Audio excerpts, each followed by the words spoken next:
Hello everyone. I am Dr. K, your instructor. Today I am going to give you an introduction to programming development environment. After this presentation, you should be able to examine different Python development environments commonly used today.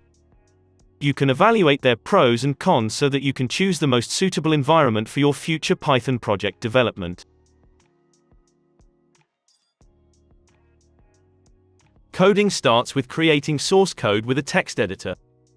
Although you can use a normal text editor, such as the Notepad on Windows, to write your source code, a programmer's editor provides more convenient functions such as auto-format and keyword highlight. Then you can compile your source code using commands in a shell to make them executable for your platform. The executables you compiled for a platform, say Windows, can only run on that platform.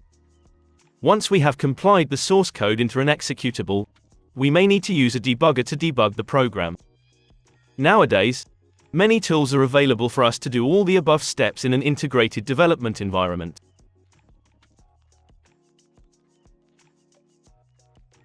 For example, after making an executable for Windows, you also want to make an executable for Mac OS.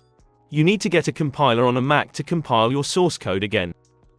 If you want your program to run on another platform, you must compile your source code on that platform and for that platform.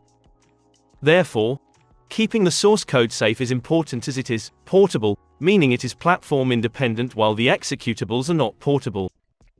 But making different binaries for different platforms, even with the same source code, is no easy task.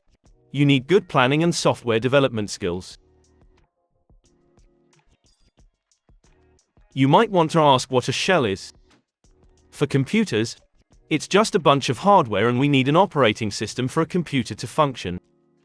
Popular OS are Windows for PCs, Mac OS for Macs, iOS for iPhones or iPads, and Android for smartphones. A shell is an interface for humans to interact with the OS, then to the computer's hardware. When computers were slow and expensive, we could only use text to command them. So command line interface, CLI, was the only way to communicate with computers through a shell. But as technologies advance, computers become very fast and affordable. We can use graphical user interface, GUI, with a mouse to tell computers what to do, and the shell is usually hidden from the users. You can still use commands in Windows and Mac OS.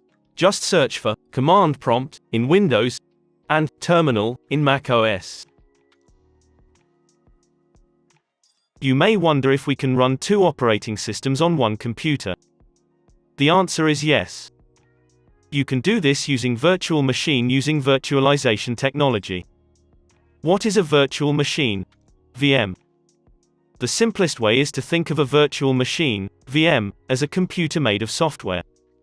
A VM is just like a physical computer, running on a host computer with its own operating system, storage, networking and applications. As VM is getting more popular, dedicated hardware is used to run VM faster. To run VM smoothly, the host computer requires adequate RAM size and more powerful multi-core, multi-threaded CPUs.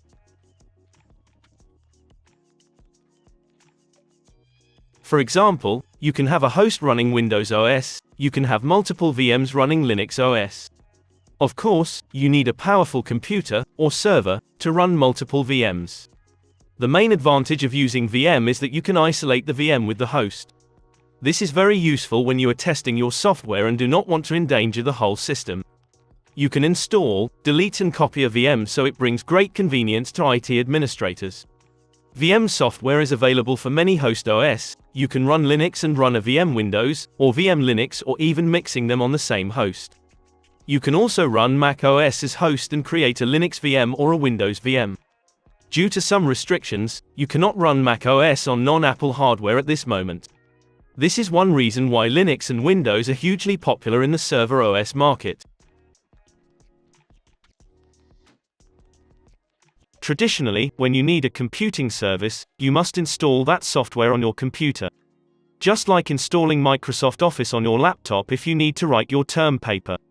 With the internet getting faster and faster, we can put our computing resources to the cloud, Just like Google Docs, as long as you have an internet connection and a browser, you can edit documents anywhere.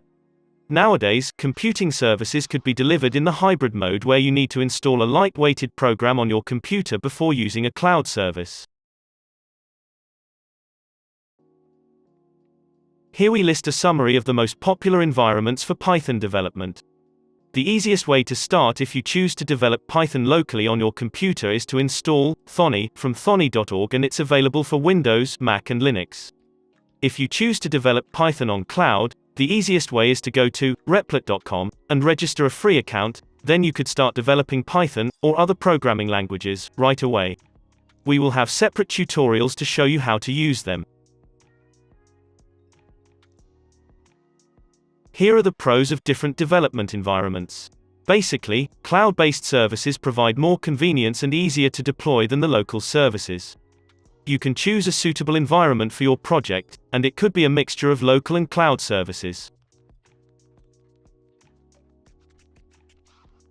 In this presentation, we have examined different Python development environments commonly used today. You should now be able to choose a suitable environment for your Python projects.